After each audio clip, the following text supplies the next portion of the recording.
Live mula sa GMA Network Center, ito ang 24 Oras. Magandang gabi po, Luzon, Visayas at Mindanao.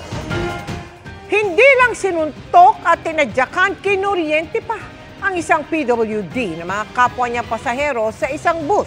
Iniimbestigahan niya ng Transportation Department at sinuspindi na ang lisensya ng driver at konduktor. Tugon ng bus company, nangagat ang PWD. Babala po mga kapuso, sensitibo ang nahulikam na tagpo. Sa pagtutok ni Joseph Morong. Sa video na kumakalat sa social media at iniimbestigahan ng Department of Transportation, makikita ang isang nakaputing lalaki na nakaupo sa dulo ng bus. Tumayo siya at tila lumapit sa nagvi-video habang pinagtitinginan siya ng ibang pasahero ng bus. Bumalik siya sa kanyang pwesto. Maya-maya tila napalapit ang nakaputing lalaki sa nagvi-video. Nagpatulong ang lalaki sa iba pang sakay ng bus para pigilan ng lalaki na tila di mapakali. Ang lalaki na tila umiiyak at ilang beses nagmakaawa, sinuntok at tinadyakan ng ilang pasahero.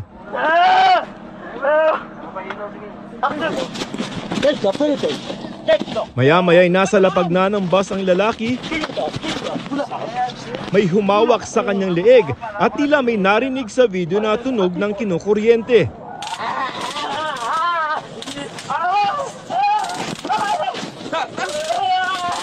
Hanggang sa tila maitulak siya sa may pinto ng bus.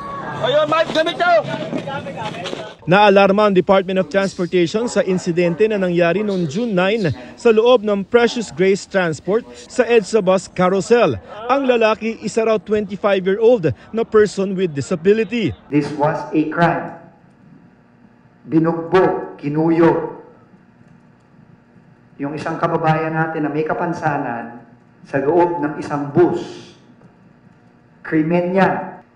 This is very personal to me. Why? Because I have a brother, my youngest brother has autism. It's not easy to understand. No? Hindi siya madaling intindihan yung kondisyon na to. Reactions are triggered by loud noises, by light, or by other triggers. No? Pero dapat naiintindihan niya ng mga kababayan natin. Lumabas sa paunang investigasyon ng LTO na kapwa mga pasahero ang nambugbog sa PWD. Iniimbestigahan kung may gumamit nga ng taser o pangkuryente sa PWD. Ayon sa DOTR, may pagkukulang daw ang driver at konduktor ng bus dito. May responsibilidad yung bus company at yung driver at yung konduktor dito sa mga ganitong sitwasyon. Dapat nakialam ang konduktor. Driver hindi pwedeng makialam doon kasi nagmamaneho siya. Pero ang konduktor dapat makialam yan. Dapat pigilan.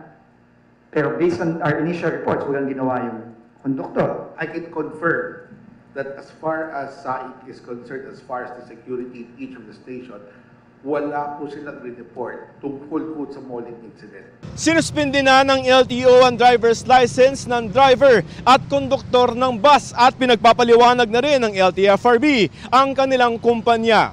Nagpalabas ng show cause order ang LTFRB para sa pagdinig sa June 25. Sinuspindi na rin ng LTFRB ng isang buwan ang 10 units ng Precious Grace. Itinanggi ng abogado ng kumpanya ng bus na hindi inireport ng driver at konduktor ang insidente sa mga otoridad. Kwento ng driver sa isinimite nitong pahayag sa LTO, may pasahero nagsumbong tungkol sa pangangagat ng isa pang pasahero. Nireport daw nila ito agad sa mga otoridad sa Main Avenue Station ng EDSA Busway. Nakiusap daw sila sa Coast Guard na pababain ng lalaki pero hindi raw ito napababa. Sinabihan daw sila ng konduktor na i-report na lamang ito sa susunod na estasyon sakaling gumawa ulit ng eksena. Nang malapit na raw sila sa Buendia Station, nangagat daw ulit ito kaya inireport nila ulit ito. Sabi pa ng driver, pinagsabihan niya ang mga pasahero na huwag nang bugbugin ng PWD, bagay na hindi raw nila sinunod. To my mind, yung driver at saka konduktor, ginawa nila ang responsibilidad nila. We have to be educated, we have to understand na ganyan talaga yan. Hindi yan nang-aaway ng basta-basta na yan. Pero kailangan maintindihan, kailangan ipaintindi sa mga kababayan natin. Tutulungan daw ng DOTR ang PWD at ang pamilya nito. Para sa GMA Integrated News, Joseph Morong, nakatutok 24 oras. Nabangga, nakaladkad at pumailalim sa tricycle ang 3 taong gulang na batang babae sa Maynila. Kailangan siyang operahan dahil sa matinding pinsala sa ulo at pagdurugo ng kanyang atay. Sensitibo po ang nahuli kam na disgrasya sa pagtutok ni Ian Cruz. Makikita sa CCTV video ang mga batang naglalaro sa gilid ng Felix Huerta Street sa Santa Cruz, Maynila mag-alas 4 ng hapon nitong Huwebes. Humiwalay ang isang batang lalaki sa grupo na agad sinundan ng isang batang babae hanggang sa dumating ang isang tricycle. Biglang nag-brake ang tricycle, tumumba at nahagip ang bata at naipit sa ilalim ng sasakyan. Naglabasan ang mga pasahero nito. Nagtulungan ang mga tao na iangat ang tricycle na dumagan sa bata. Agad siyang isinakay sa tricycle at isinugod sa ospital ng kanyang mga kaanak.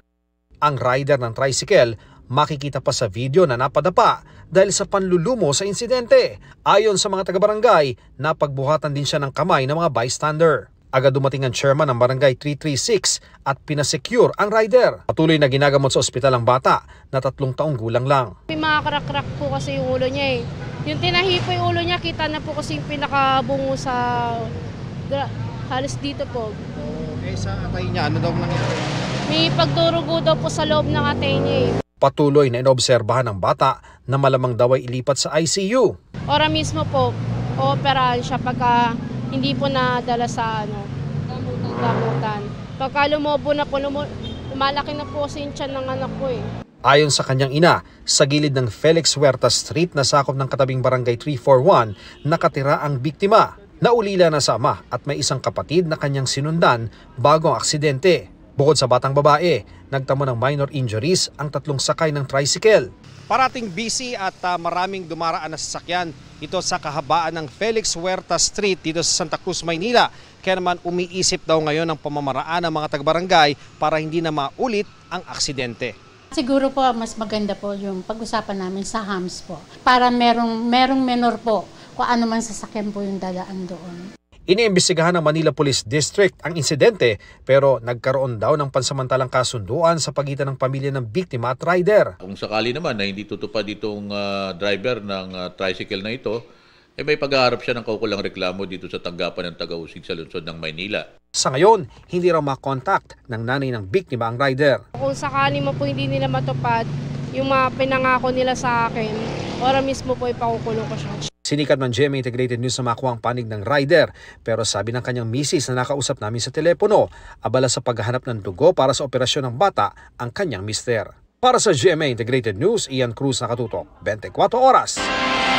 Nilinaw ng Malacanang na walang kinalaman si Pangulong Bongbong Marcos sa naging kasunduan umano nina Vice President Sara Duterte at kanyang kapatid na si Senator Amy Marcos sa pagpapauwi kay dating Pangulong Rodrigo Duterte mula po sa The Hague. Binanggit ng bise ang kasunduan sa isang pagtitipon kung saan pinalutang naman ni Senador Robin Padilla ang Sara-Amy tandem sa 2028. Nakatutok si Ivan Mayrina. Dahil ang kapatid mo ang nagpadala sa kanya sa Hague, ikaw ang magbabalik sa kanya sa Pilipinas. Usap-usapan ngayon ang pahayag na yan kahapon ni Vice President Sara Duterte na tila hostages daw niya ngayon si Senadora Amy Marcos hanggat hindi nito napapauwi ang kanyang amang si dating Pangulong Rodrigo Duterte mula sa The Hague sa Netherlands. Ang palasyo, hindi na raw nagulat kung may ganitong usapan ng dalawa. Ang Pangulo ay hindi at walang partisipasyon sa kanila naging kasunduan. It is, the President is not a privy to the contract or agreement between a user and a person willing to be used. Hindi walang kinalaman ng Pangulo sa kontratang kanilang pinasukan, yung isang tao na manggagamit at isang taong willing magpagamit. Sinusubukan namin makuha ang panig ng Vice Presidente at Senadora Marcos. Bukod dyan, pinag-uusapan din ngayon ang pagpapalutang ni Senador Robin Padilla ng Sara-Amy tandem sa 2028 presidential elections. Magkakasama sina Padilla, Duterte at Marcos sa pagtitipon ng mga OFW sa Araw ng Kalayaan sa Kuala Lumpur sa Malaysia. Sina Padilla at Marcos ay parehong senator judge sa impeachment trial ni Duterte. Dito sa Malaysia, nakikita natin ang dalawang babae na magbubuklod sa Pilipinas. Andiyan si Inday Sara Duterte at si Amy Marcos. Yan ang totoong reconciliation. Si Robin Padilla, sa 2028, campaign manager ako ni Inday Sara Duterte at ni Amy Marcos. Nang tanungin si VP Sara tungkol dito pagkatapos ng pagtitipon, sabi niya, nagulat din ako sa Sara Amy ni Senator Robin at nung umakyat sa stage si Senator Amy at tinanong siya ni Robin, uy, ano ba yan? Tapos sabi ni Senator Robin, basta umuo ka na lang. So, hindi ko alam kung anong nasa isip ni Senator Robin. Sinusubukan pa namin kunin ang panig ni Senadora Marcos ukol dito. Para sa GMA Integrated News, Ivan Mayrina, nakatutok, 24 oras. Sa post ni Senadora Amy Marcos sa Facebook, tanong niya, sigurado raw ba ang palasyo na sila pa ni Vice President Sara Duterte ang anilay user? Ang Rodrigo Roa Duterte.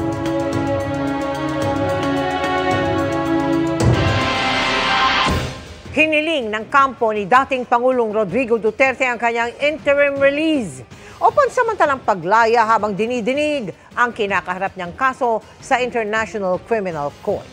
Ayon sa defense team, may ICC member country ng pumayag na tanggapin si Duterte. Nakatutok si Salima Refran. 3 buwan matapos makulong sa The Hague, Netherlands, hinihingi ngayon ang kampo ni dating Pangulong Rodrigo Duterte sa International Criminal Court o ICC ang kanyang interim release o pansamantalang paglaya. Ayon sa kanyang defense team, may isang ICC member country ng pumayag na tumanggap kay Duterte para doon pansamantalang lumaya na susunod sa mga itatakdang kondisyon. Redacted o itinago ang pangalan ng bansa sa dokumentong ibinigay ng ICC sa media at pinost sa kanilang website. Iginiit din ng defense team na hindi flight risk ang dating Pangulo at hindi na kailangang nasa kustudiya siya ng ICC para masigurong haharap siya sa korte. Dagdag nila, hindi patuloy nagagawa si Duterte ng krimen, hindi lalahok sa anumang public engagement o hahawak ng pwesto o makikipag-ugnayan sa ibang tao maliban sa kanyang pamilya. Binanggit din nilang may humanitarian ground para pagbigyan si Duterte na 80 anyos na. Isinaan ang mga ito pero tinakpan din o niredact sa dokumento. Sa ilalim ng Rome Statute ng ICC, merong mga kalakaran na isang nasasakdal ay maaaring bigyan ng pansamantalang paglaya kung hindi naman siya flight risk, ibig sabihin hindi naman siya tatakas. Dadaan sa proseso ang hiling na interim release ni dating Pangulong Rodrigo Duterte sa ICC. Hihingan ng komento ang prosekusyon ang mga pamilya ng mga biktima at maging ang ICC member state na pumayag umano na kupkupin si Duterte bago magdesisyon ang pre-trial chamber 1. Sinabi rin ng defense team na nagpahayag ng hindi pagtutol ang prosekusyon sa pansamantalang paglaya ni Duterte sa hindi binanggit na bansa. Sa tugon ng Office of the ICC Prosecutor sa GMA Integrated News, sinabi nitong maghahain sila ng sagot sa pre-trial chamber 1 sa hiling ni Duterte para sa interim release. Public version daw ang kanilang ihahain para malinaw na maihayag ang posisyon ng prosekusyon. Sa precedent, yung dati ng mga kaso, ang pinapakawalan or ang pino-conditional release ng ICC, yung ang kaso nila, yung parang obstruction of justice. Parang ganon. Pero kung ang kaso niya ay murder or crimes against humanity, walang umubra pa. Kasi ang bigat ng kaso. Magkahalong galit at pangamba yung nararamdaman po ng mga pamilya. Talagang hindi kami makakapayag na mapagbigyan ng interim release na apila ng kampo ni Duterte. Sabi naman ng ICC accredited lawyer na si Attorney Joel Butuyan, may ibang dapat isaalang-alang bago pagbigyan ang interim release. Yung epekto sa mga witnesses, kung baka mamaya matatakot yung mga witnesses, no? Kung siya ay marirelease.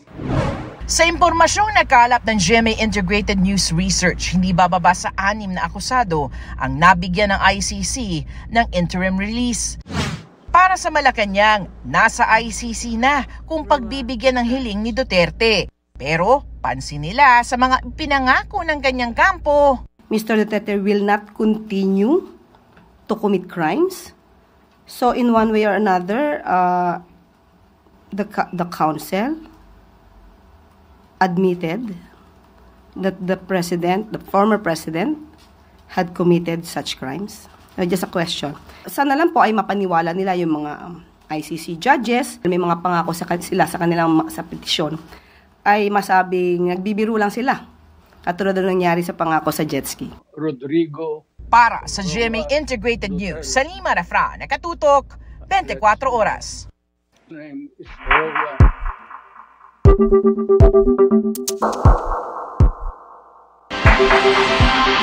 Pinag-uusapan na ng defense team ni Vice President Sara Duterte ang hakbang kaugnay ng summons o yung utos sa kanyang humarap sa impeachment court. Pinag-uusapan na nila ngayon kung paano nila gagawin yung pag-comply sa summons. Nitong Miyerkules, inihain ng Senate Sergeant at Arms ang writ of summons sa kanyang opisina sa Mandaluyong. May hanggang June 23 ang bise para tumugon. Hindi pa rin inaaksyonan ng Kamara ang hinihinging sertifikasyon mula sa 20th Congress kung gusto pa nitong ituloy ang impeachment proceedings. Hindi pa kasi nagsisimula ang termino ng mga susunod na kongresista, kaya may gustong ipaklaro ang prosekusyon sa Senate Impeachment Court. Nakatutok si Tina Panganiban Perez. June 30 pa ang simula ng termino ng mga nahalal sa 20th Congress at sa July 28 pa sila magbubukas ng sesyon.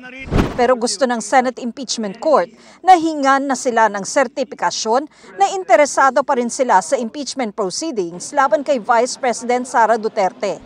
Kaya kaklaruhin ng House Prosecution Panel sa Senate Impeachment Court na klaruhin ang utos na ito. Hindi raw ito pagsuway sa impeachment court.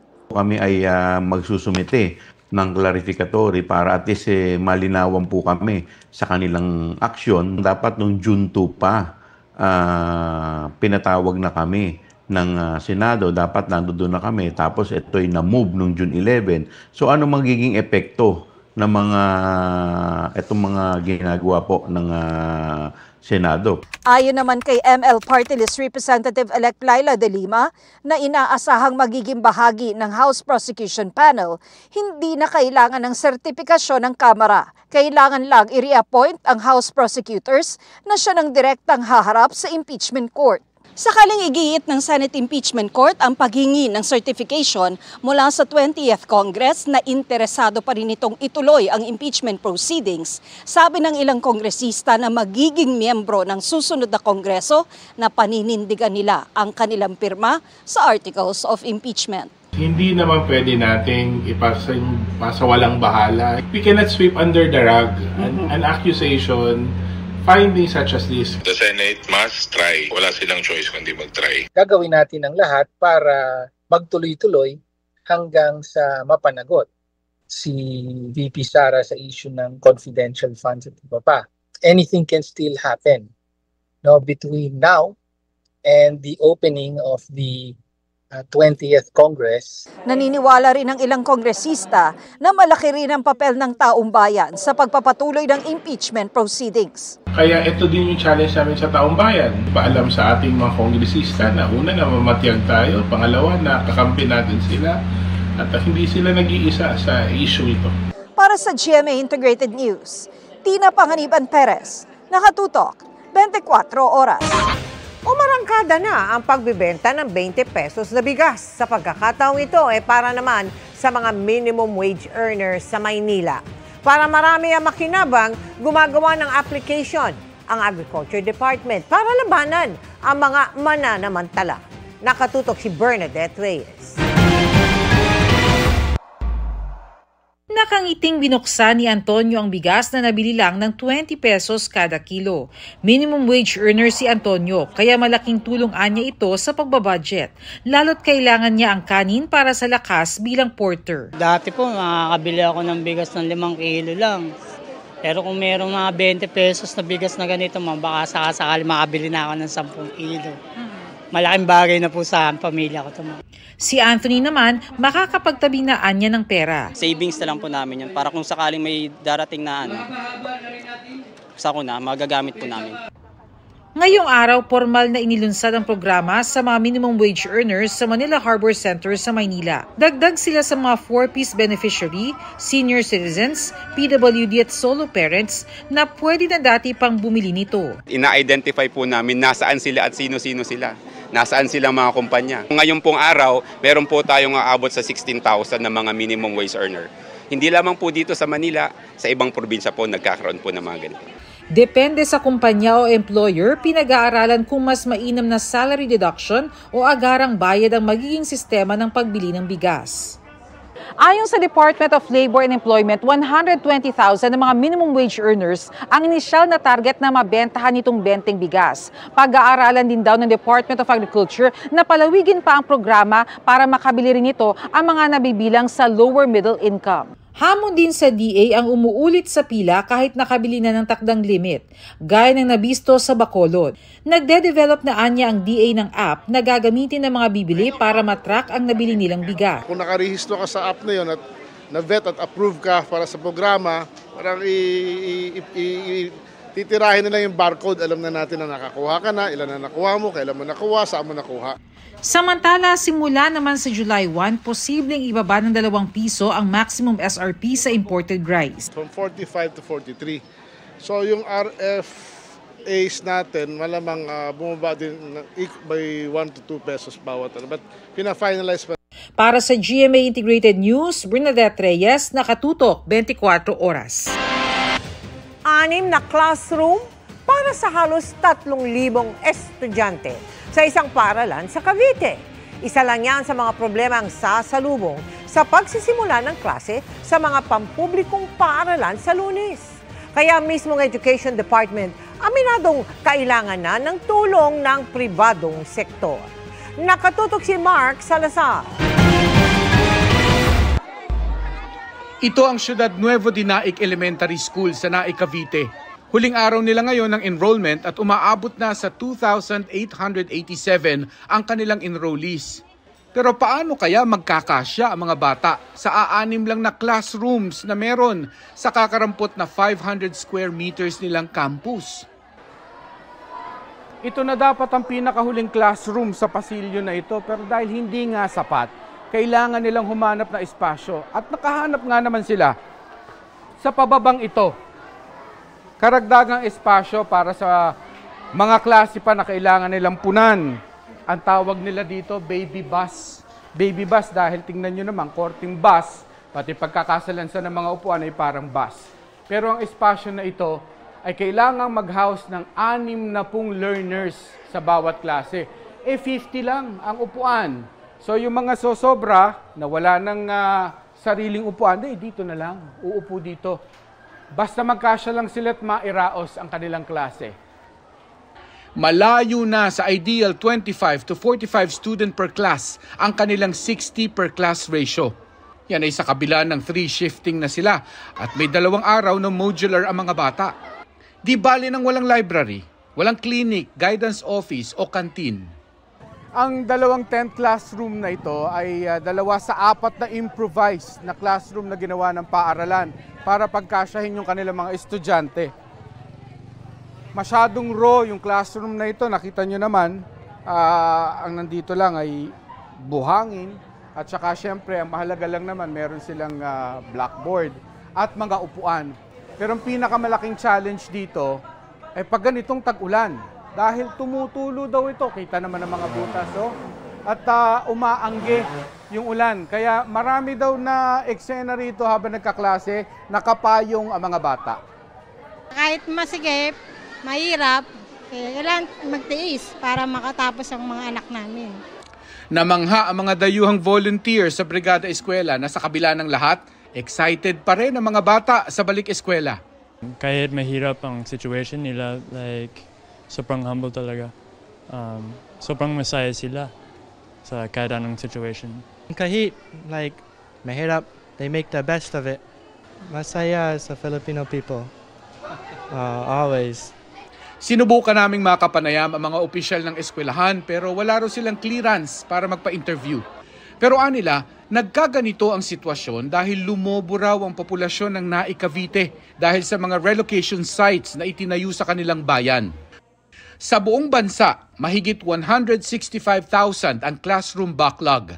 Dahil dito, 5.1 milyon na estudyante ang tinatawag na aisle learners o yung walang sariling armchair dahil singit lang sa classroom. Number one, yung budget na binibigay ho sa amin. Pangalawa ho, yung dahil lumalakas ho yung mga bagyo, yung mga kalamidad, mas maraming nasisira. Pangatlo, yung aging o yung pagluluma ng mga ibang silid-aralan. Pang-apat, yung paglaki po ng ating populasyon. So yun lahat yun ay factor kung bakit lumalaki yung agwat ng ating student-to-classroom ratio. Sa nakalipas na 5 taon, 847 classrooms lang ang naitayo o 12% lang ng target. Ilang taon bago natin matapos yung secretary? Ang calculation namin, 55 years. Kasi lumalaki yung cost of construction tapos lumalaki din yung ating populasyon. Aminado ang DepEd, kailangan na ng tulong ng pribadong sektor para matugunan ang labis na kakulangan sa classrooms. Pero meron tayong proposal sa ilalim po ng liderato po ni Pangulong Bongbong na mag-public-private partnership kasi hindi nga kakayanin nung inaalat ng gobyerno. Kumbaga, uutang ho tayo tapos ililist natin from the private sector. It's a form of PPP o public-private partnership para yung kahit yung 100,000 maumpisahan natin dito sa ilalim ng termino ni Pangulong Bongbong. Sa Mangaldan National High School naman sa Pangasinan, upuan naman ang problema. Naghahabol sila hanggang kanina para i-repair ang 200 upuan na gagamitin sa Lunes. Sa ngayon po, meron na po tayong kakulangan sa upuan pero mga sira lang naman po yun na po pwede naman pong ayusin. Problema rin sa maraming eskwelahan ang sapat at malinis na palikuran. Sa usapin naman ng teacher backlog, ipinagmamalaki ng DepEd na kung noong 2023, 90,000 ang kulang na teacher, ngayon 30,000 na lang daw. Para sa GMA Integrated News, Mark Salazar, nakatutok 24 oras. Hinatulang guilty ng ombudsman si outgoing Cebu Governor Gwen Garcia para sa kasong indirect contempt. Pinagbumulta rin si Garcia ng 30,000 piso kaugnay ng hindi niya pagtalima sa ipinataw sa kanyang 6 na buwang preventive suspension without pay sa kabila ng immediately executory nature nito. Para yan sa iwalay na kasong grave abuse of authority matapos bigyan ng special permit ang isang construction company ng walang environmental compliance certificate mula po sa DENR. Ayon sa ombudsman, natanggap ng gobernador ang kopya ng suspension order noong April 29, depensa noon ng gobernadora na may temporary restraining order o TRO sa suspension order ang Court of Appeals kaya wala umunong legal na basihan para patawan siya ng indirect contempt. Pero sabi ng ombudsman, May 15 lumabas ang TRO at labas na sa intervening period na April 29 hanggang May 14. Ayon sa kampo ni Garcia, natanggap na nito ang bagong desisyon ng ombudsman at maghahain sila ng motion for reconsideration. Nanindigan si Garcia na natanggap ng ombudsman ng 60-day temporary restraining order na inisyu ng Court of Appeals laban sa preventive suspension. I am perplexed on the inordinate interest of Ombudsman Martires on this case. In his previous order questioning whether why I should not be cited for indirect contempt, we had already replied that the Court of Appeals has already issued a temporary restraining order on his preventive suspension order.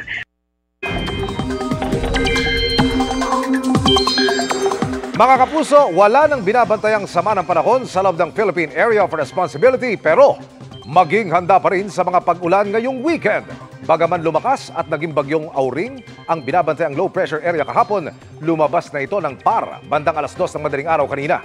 Ayon sa Pag-asa, humina ulit yan bilang low pressure area pero patuloy na hinakatak ng LPA ang southwest monsoon o habagat na nakakaapekto sa extreme northern Luzon. Intertropical Convergence Zone o ITCZ ang nagpapaulan sa Eastern Visayas at Mindanao habang easterlies ang umiiral sa Metro Manila at natitirang bahagi ng bansa. Base sa rainfall forecast ng Metro Weather, umaga pa lamang bukas posible ng umulan sa ilang bahagi ng Mindanao. Ilang araw nang inuulan ang ilang lugar doon kaya dapat magdoble ingat sa banta ng landslide dahil malambot ang lupa. Pagsapit ng hapon, halos buong bansa na ang makararanas ng ulan sa linggo ng tanghali. Uulanin ang halos buong Mindanao, pati po Central at Western Visayas. May pag-ulan din sa Ilocos Region sa hapon. Sa Metro Manila, Hindi inaalis ang tsansa ng ulan lalo sa hapon at gabi, kaya ugaliin ang pagdadala ng payong.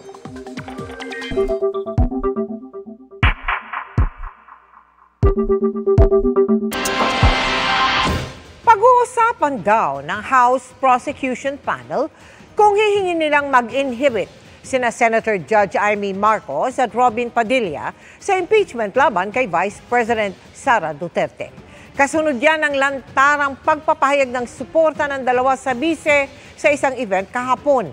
May nagsasabi ring kahit pa may kakampi sa politika, ay hindi anya dapat magpakita ang mga senator judges ng bagay kung saan makikwestiyon ang kanilang impartiality.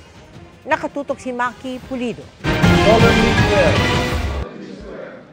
Bukod sa panunumpa nila na wala silang kikilingan bilang senator judges, nasa Rules of Procedure on Impeachment din na kanilang inadopt na dapat politically neutral sila. Nasa Senate Rules of Impeachment ang political neutrality. Pag binasa natin yung Rules of Impeachment, ilang beses nakasulat doon na dapat maging pantay, dapat maging impartial, dapat walang kinikilingan. Isa doon sa key rules nila ay ang pag-observe ng political neutrality.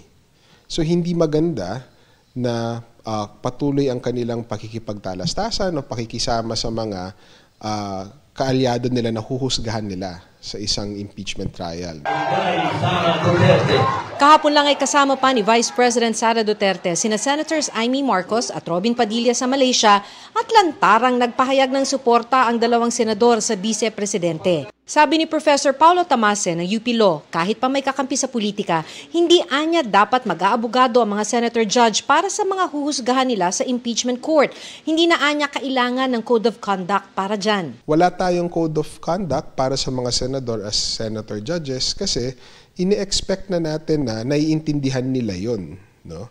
At dahil nga mataas ang estado ng Senado sa ating constitutional government, paalala ni Senator-elect Tito Soto, kung susundin lang ng senator judges ang Code of Judicial Conduct, magagampanan nila ang kanilang mga tungkulin. Ni hindi nga anya dapat nagmumosyon ng mga senator judge. Depensa at prosecution lang anya ang dapat gumagawa nito. Dapat bang mag-inhibit o hindi na lumahok sa impeachment trial ang mga hayagan kung kumiling? Yung inhibition, addressed siya ultimately sa konsensya ng isang senator judge. Mahalaga yun dahil ang pagiging biased ng isang senator judge, no? Especially yung public perception of bias, ay hindi lamang nakakasira sa reputasyon ng senator judge, nasisira niya yung reputasyon ng buong institusyon. Pag-uusapan ng House Prosecution Panel kung hihingin ba nilang mag-inhibit sina Marcos at Padilla. Isa po yan sa aming pinag-uusapan kung anong hakbang ang amin dapat pong gawin dito. Kung may nakikita man daw na conflict of interest, maaari naman daw itong questionin sa impeachment court, ayon sa tagapagsalita ng korte. Merong bang litigant na defense or the prosecution will move for the recusal or inhibition of one of the senator judges? Yun yung mga possible scenarios na maaaring mangyari, pero we cannot hazard kung ano yung action na gagawin ng impeachment court. Para sa GMA Integrated News, Maki Pulido, nakatutok, 24 oras. Happy Friday, chikahan mga kapuso! Treat yourself and make yourself feel special. Yan ang biggest lesson na natutunan ni Alden Richards to keep himself sane sa kabila ng mga pinagdaanan niyang pagsubok. Beyond grateful din siya sa dami ng blessings sa kanyang buhay. May chika si Aubrey Carampel.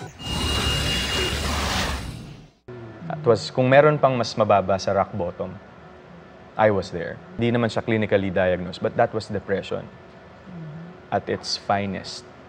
Sa nakaraang interview ni Alden Richards sa GMA Integrated News Interviews, nag-open siya tungkol sa mga pinagdaanang pagsubok noong nakaraang taon. Nang kumustahin namin siya, ibinahagi ni Alden na ibang-iba na raw ang sitwasyon niya ngayon. I have never been better. Right now, after recovering from that, actually, in our daily lives, hindi mo naman talaga sasabing naka-recover ka eh. I mean, in situations like that, hindi mo masabing, ay, okay na ako. Hindi siya ganun. Yes, and sabi nga ni Ancient One sa Doctor Strange film, you never really lose your demons. You just learn to live above them. And I'm above my demons right now. I know how to manage them. Natutunan din daw niya na bigyan ng priority ang kanyang sarili at well-being, pati na ang kanyang personal goals. Always treat yourself and make yourself feel special. Do not forget that. Bahagi rin ng self-love journey ni Alden ang pagiging aktibo gaya ng pagbibisikleta, pagtakbo at pag-workout na maaari rin daw makatulong sa ibang may mga pinagdaraanan. During my lowest, pinipilit ko siya. Even with the days na ayokong bumangon, pinipilit ko siya until such time na hinahanap na siya ng katawan ko. Right now, I'm more present. I'm more present for myself so I can be present for other people. Nakausap namin si Alden sa contract signing niya bilang endorser ng isang snack and food brand. Another big blessing din for Alden ang pagkakapili sa kanyang first directorial film na Out of Order sa Danang Asian Film Festival sa Vietnam. Umiyak ako niyan in secret when we got the news. They were very glad to know na ito yung very first directorial job ko. So it's a newbie director and they're a fan of that. Gustong-gusto nila yung new blood. And hopefully, sana, kahit papano, manalo tayo ng award. This weekend, biyahing Amerika si Alden bilang paghahanda sa gagawing Hollywood film. Back to hosting din si Alden sa dance reality competition na Stars on the Floor. Mula sa contestants, bigating judges, hanggang sa production at creative team, very proud daw sa show si Alden na mapapanood na sa June 28. Aubrey Carampel, updated sa showbiz happenings. Pinakakalambag ni Pangulong Bongbong Marcos ang prime water sa Local Waters Utility Administration dahil sa mahinang tubig gripo sa mga paaralan sa ilang lugar na kanilang sineserbisyuhan. Kasunod yan ng puna niya sa mga binisita niyang paaralan, nakatutok si Ivan Mayrina. Sa pag-iikot ni Pangulong Bongbong Marcos para tignan ng kahandaan sa pagbubukas ng klase, napuna niya sa isang paaralan sa Malolos, Bulacan. Ang problema, sa mga pinuntahan naming eskwela, walang tubig. Kaya yun ang titignan namin na mabuti kung saan dapat manggaling yung tubig, bakit walang tubig at nagbabayad naman sila para sa kanilang water supply. Kasunod yan, pinakilos ang Pangulo ang Local Water Utilities Administration o LUA para kalampagin ng prime water na siyang may saklaw sa serbisyo ng tubig sa lugar. Ang prime water, nangakong maibabalik sa normal ang serbisyo ng tubig kahapon, June 12. Today, we're happy to report na may tubig na po doon sa dalawang schools na yon. Operational na po.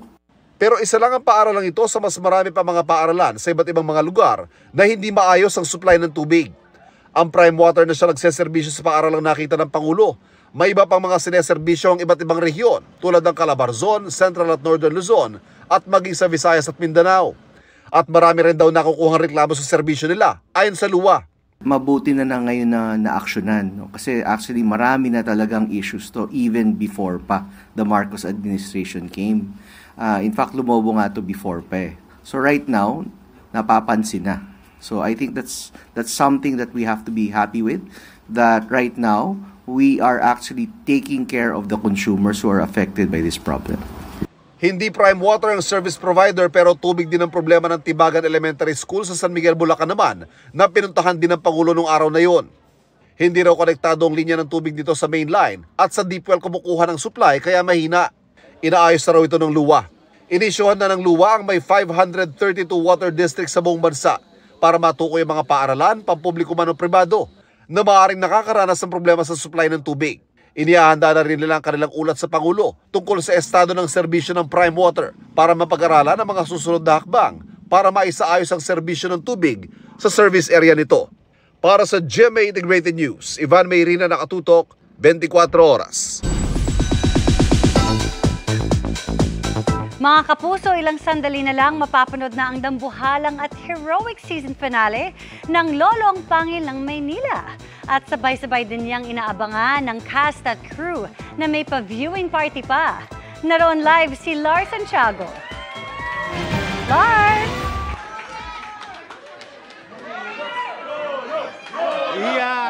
Damang-damang excitement dito sa restaurant sa Quezon City kung saan ginaganap ang Thanksgiving party ng Lolong. Narito tayo ngayon at kasama natin ang mga artista, ang production team at ang crew ng Lolong at dito rin nila gagawin ang panunood ng finale episode ng Lolong. At siyempre, kasama natin dito ngayon si Lolong himself, Ruru Madrid. Yes! Lolong! Okay, Ruru, ano ang pakiramdam mo ngayon na ito na, finale episode na ng Lolong? Grabe, mixed emotions. Dito lang, syempre, nakakalungkot na hindi na kami araw-araw magkakasama, pero masaya at grateful sa kung ano po yung nabuo ng samahan ng Lolong.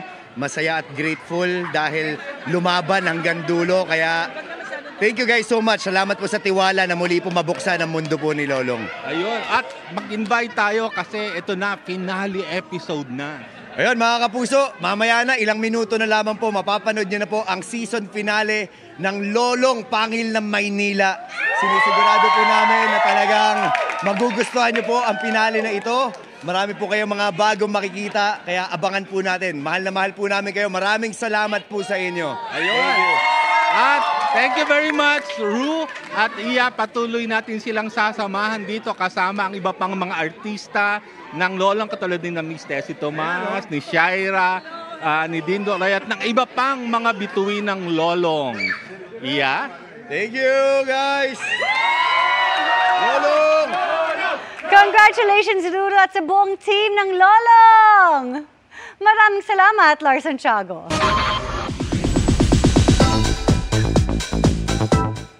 OOTD, check! Serving face card, check na check! Nakakalatina ang elegance ng ilang Kapuso stars na rumampa sa The Mega Ball Fashion and Dance. Silipin yan sa chika ni Aubrey Carampel.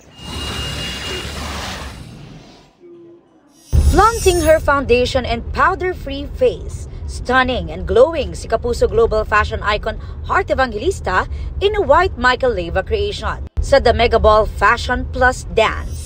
Pinanangalan siya as Pinoy Pride Awardee for Fashion and Social Media. Very happy ring nagkwento si Heart tungkol sa kanyang Pinoy Big Brother Celebrity Collab Edition House Guest Experience. Sana nabigyan ko sila ng konting mga seeds that they can remember that, you know, you just have to be yourself. Not everybody's gonna like you. People are always gonna bash you. But you just, you know, be yourself and you will have eventually your tribe, diba?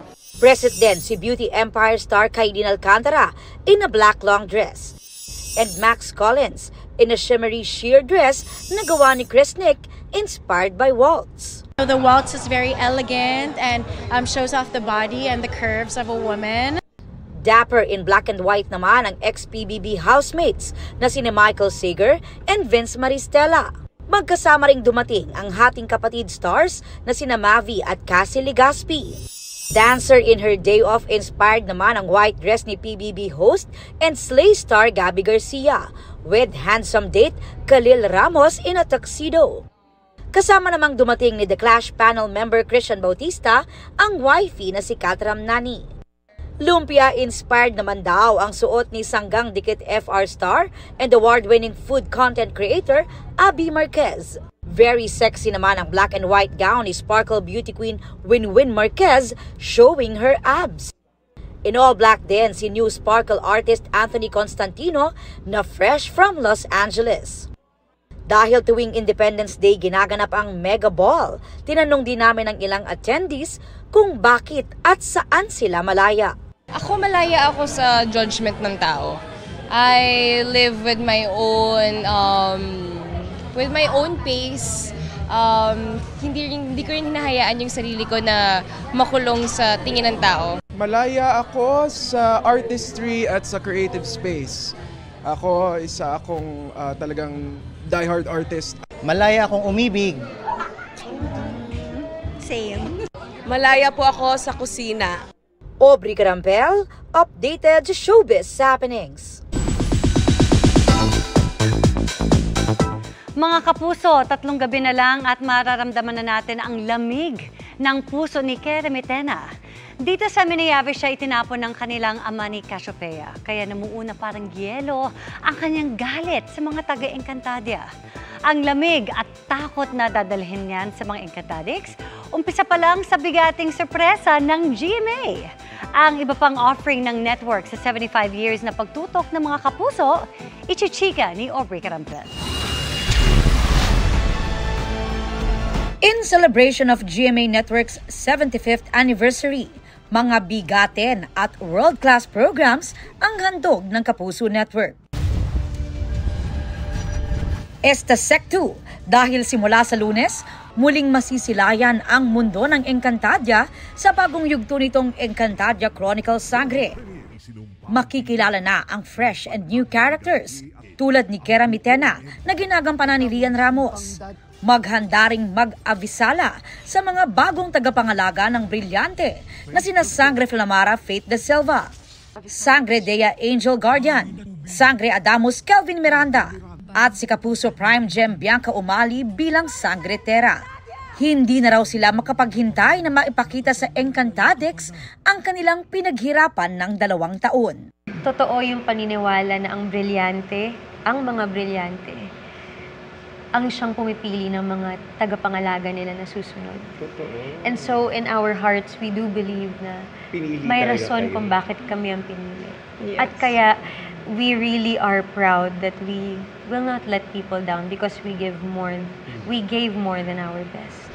Inaabangan na rin ang pagbabalik tambalan sa telebisyon ng real-life showbiz royalties na sina Kapuso Drama King Dennis Trillo at Ultimate Star Jeneline Mercado na bibida sa upcoming action series na Sanggang Dikit for Real. Ma-action to. First time namin gagawa ng ganito ka-action na serye na talagang maraming mga fight scenes. Kung nakita niyo yung trailer, may mga pasabog talaga ng literal. Fist fights, barilan, at syempre yung intense na drama na kailangan nilang abangan. #Noreen-Sakala. Malapit na ring magsimula ang pinakamagandang laban sa telebisyon, ang Beauty Empire. Pagbibidahan yan ni Kapuso Primetime Princess Barbie Forteza, Kaylin Alcantara, at Rufa Gutierrez. Na collaboration ng GMA Network, Creation Studios at View Philippines. Pagtitiyak ni Barbie, opening scene pa lang, bongga at star-studded na. It was so grand. Everyone was so beautiful. It was very elegant. It was surrounded by very strong, powerful women. It really sets the tone for the whole show na upscale, level up, fashion kung fashion, beauty kung beauty. May bagong drama rin ang aabangan sa Afternoon Prime. Love, family, friendship, and betrayal. Diyan iikot ang kwento ng My Father's Wife na pagbibidahan ni Kylie Padilla, Quezal Canucci, Jack Roberto at Gabby Concepcion. Balik Afternoon Prime din si Andrea Torres na bibida naman sa Akusada kasama sina Benjamin Alves, Lian Valentin, Marco Massa at Ashley Sarmiento. Saksihan ang storya ng isang babaeng magpapalit ng pagkatao para sa kanyang pamilya hanggang mauungkat ang kanyang nakaraan. Nitong weekend naman nagbukas na ang The Clash 2025 kung saan magtatagisan sa Clash Arena ang New Clashers at Clash Backers. At sa June 28, showdown naman sa dance floor ang mapapanood sa Stars on the Floor. Ready nang mag-judge ang dance authorities na sina Kapuso Primetime Queen Marian Rivera, Pokwang at Coach J. Joseph. Hosted by Asia's multimedia star Alden Richards, hatid daw nito ay total entertainment sa ating mga kapuso. Iba-ibang klaseng konsepto, iba-ibang klaseng choreography. So pigang-piga sila mentally and physically. But every one of us, we're able to deliver. We can't wait for all our viewers to see what we have in store for them. Aubrey Carampel, updated sa showbiz happening. And that ends our week-long chikan. Ako po si Iya Arellano. Happy weekend, mga kapuso. Miss Mel, Emil. Salamat sa iyo, Iya. Happy weekend. At yan ang mga balita ngayong Biyernes. Ako po si Mel Tiangco para sa mas malaking misyon. Para sa mas malawak na paglilingkod sa bayan, ako po si Emil Sumangil. Mula sa GMA Integrated News, ang News Authority ng Pilipino, nakatuto kami 24 oras.